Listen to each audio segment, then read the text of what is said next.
पढ़ते हैं passive voice जो पढ़ा था उससे आगे। इससे पहले हमने टेंस पढ़े थे, प्रेजेंट इंडेफिनिट जिसमें सहायक क्रिया इज एम आर आती है, पास्ट इंडेफिनिट जिसमें वाज वर आती है, और कंटिन्यूअस जिसमें is am are was were आती हैं लेकिन एम बी की first form plus I N G, और उसमें एच वी के बाद में हम किसका प्रयोग करते हैं, बिंग का। तो आज पढ़ते हैं बी प्लस गोइंग टू, यानी जो अपनी एच वी है इज एम आर या वाज वर, उसके बाद में गोइंग टू दिया गया है। तो इसका फॉर्मूला होगा, सबसे पहले हम ऑब्जेक्ट लिख देंगे, फिर इज एम आर लिख देंगे या वाज वर लिख देंगे टेंस के अनुसार, या उसके बाद में हम गोइंग टू और इसके बाद में बी लगा देंगे। पैसिव वॉइस में थर्ड फॉर्म आती ही है, फिर बाई सब्जेक्ट और फिर एन ए और लास्ट में फुल स्टॉप। एग्जाम्पल देखते हैं, जैसे I am going to start a new business, तो ऑब्जेक्ट इसमें क्या है, ए न्यू बिजनेस, क्योंकि एम बी स्टार्ट है तो ए न्यू बिजनेस इज, और ये गोइंग टू बी और स्टार्टेड और बाई मी, इसमें बाई मी हो जाएगा ये लास्ट में। और इसके बाद में और सेंटेंस देखते हैं, जैसे they are not going to cook food, तो बन जाएगा food is not going to be cooked, और दे अनइम्पोर्टेंट सब्जेक्ट है तो इसका प्रयोग नहीं करेंगे। और यदि अपनी जो एच वी है यानी कोई सहायक क्रिया है, बी वर्ब है वैसे, उसके बाद में टू है, तो उसका कैसे बनाएंगे। सबसे पहले हम ऑब्जेक्ट लिख देंगे, ऑब्जेक्ट के बाद में टेंस के अनुसार जो दी गई एच वी लिख देंगे, इसके बाद में हम लिख देंगे टू और बी। टू बी लिखने के बाद में पैसिव वॉइस में हमेशा एम बी की थर्ड फॉर्म आती ही है, और उसके बाद में हम एक्स्ट्रा भी लिख सकते हैं यानी अदर, और फिर कर देंगे लास्ट में बाई सब्जेक्ट। ऐसे इसको बना देंगे। एग्जाम्पल देखते हैं, एक एग्जाम्पल जैसे कि I have to tell him the story, तो ऑब्जेक्ट स्टोरी है, द स्टोरी, और ये हैव है तो हैज़, टू बी टेल की थर्ड फॉर्म टोल्ड, और ये हिम है, हिम बाई मी। हिम से भी बना सकते हो तो बन जाएगा ही हैज़, और इसके बाद में टू बी लग जाएगा, टू बी, फिर टोल्ड ए स्टोरी और बाई मी। और एग्जाम्पल है इसका, Seema will have, Seema will have, example है Seema will have to buy a new mobile, तो इसका पैसिव वॉइस हम बनाएंगे तो बनेगा a new mobile will have to be bought by Seema. तो ये थे सिंपल सेंटेंस। और अब हम बनाते हैं नेगेटिव, इसमें इंट्रोगेटिव सेंटेंस। सबसे पहले इंट्रोगेटिव यानी प्रश्नवाचक, और इसमें प्रश्नवाचक नकारात्मक, तो सबसे पहले हम डब्ल्यू लिख देंगे, एच वी लिख देंगे, फिर ऑब्जेक्ट लिख देंगे और बी पिंग पिन आ जाएगा। और यदि नोट है तो यहाँ नोट लगा देंगे इनके बाद में, बिन के बाद में।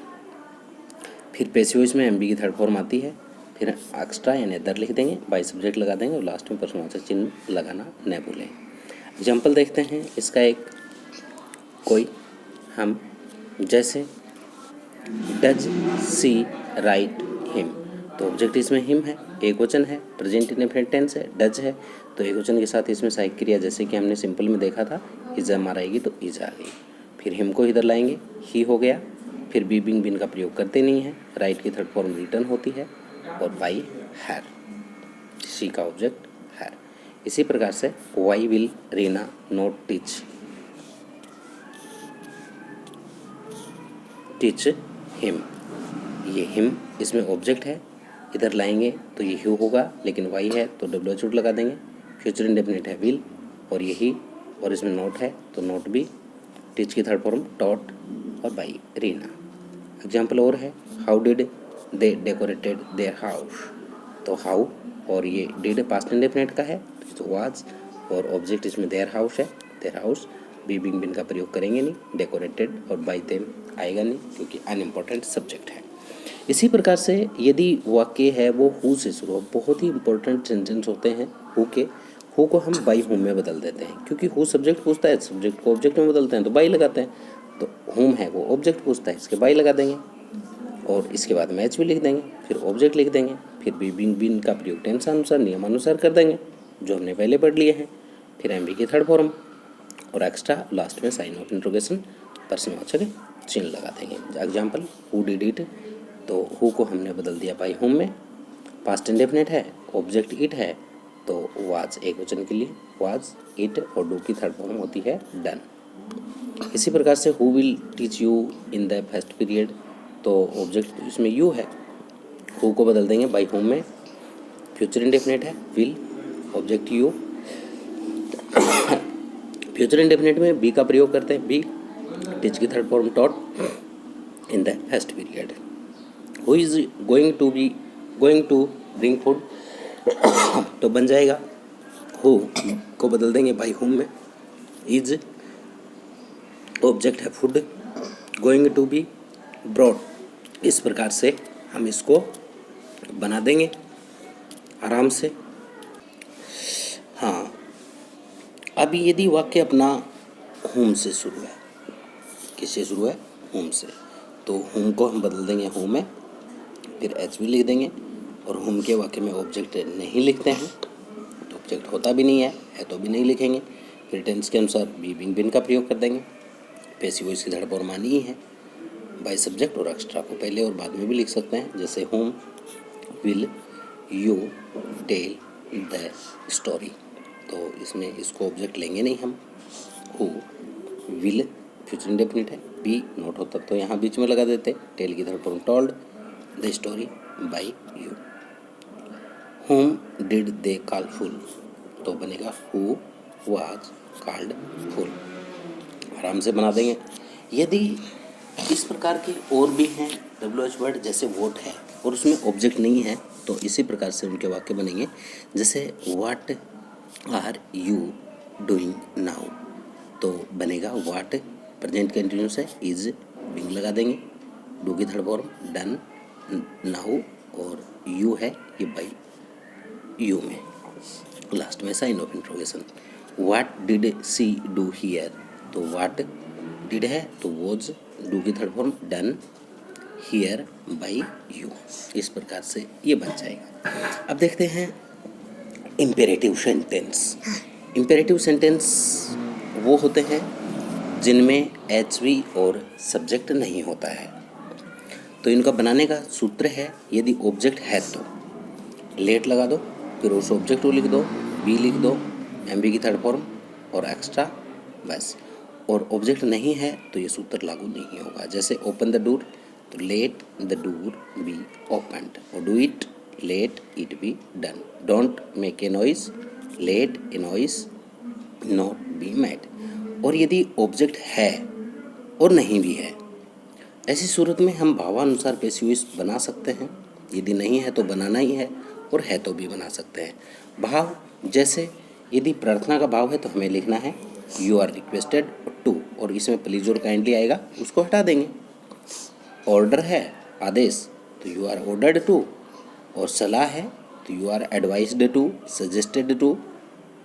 मना है यू आर फॉरवर्ड टू या डिनाइड टू, लेकिन इसमें डोंट को हटा देंगे। एक चीज़ याद रखनी है, यदि वाक्य में डोंट दिया है और उसको हमें हटाना तो है ही, या तो फॉरवर्ड और डिनाइड आ जाएंगे तो सीधा हट जाएगा। यदि फॉरवर्ड और डिनाइड नहीं लिख रहे हैं हम और लिख रहे हैं, जैसे एडवाइस्ड है, रिक्वेस्टेड, कुछ भी लिख रहे हैं, तो जो ये टू लगाया है, जैसे हमने requested to, advised to, ordered to, asked to, ये लिखा है, इससे पहले टू लिख देंगे।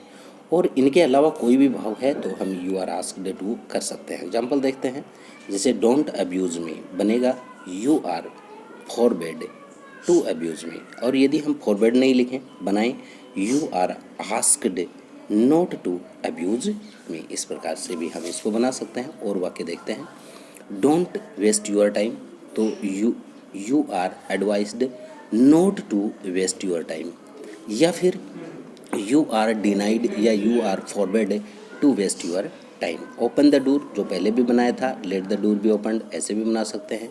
You are ordered to open the door.